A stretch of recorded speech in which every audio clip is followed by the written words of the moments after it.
So Roy Board, Sam Blue, Haim Tice, Josh Strickland, Grant Booker. So, who would you consider to be the most influential figure in college football history? Who's someone that demands respect at the position and is just an absolute monster at coaching? That would be none other than head coach Nick Saban at the University of Alabama.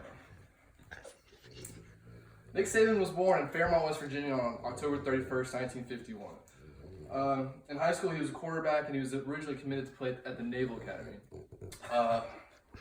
Before he left for college, he decided to go to Kent State, where he could be closer to his family, and that's actually where he switched to be a safety or a defensive back, and that's what his specialty is at coaching today.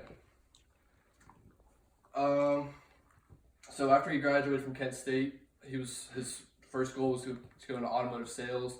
However, the coach at the time, Don Jones, convinced him to be a graduate assistant. So later, after being there for a couple of years, he got his first head coaching job at the University of Toledo, where he stayed there for 3 years. And then in 1991, he got a coaching job as defense coordinator of the Cleveland Browns under head coach Bill Belichick. 4 years later, in 1995, he got his first head coaching job as a Power 5 school with Michigan State.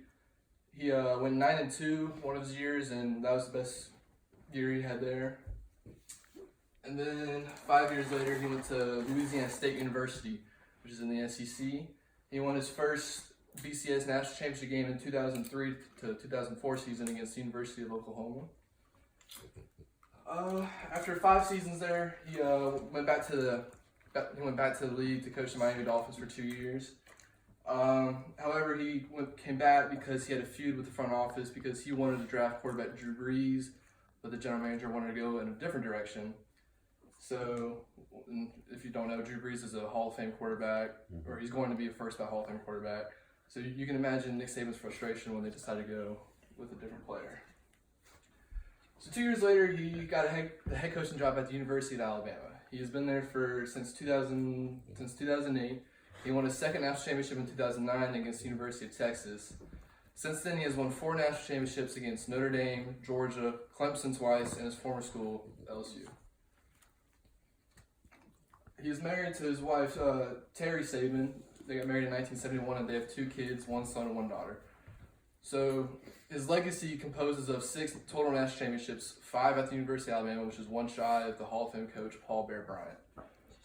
He is undoubtedly one of the best coaches of all time, and he's going to be a future college football Hall of Famer. I will now take 2 questions from my audience. Rory. How old is Nick Saban? Nick Saban is in his 70s, his early 70s. I think he just turned 70 or 71 this past Halloween. Grant Booker. How old is his wife? His wife, she's a little bit younger, but not too terribly young.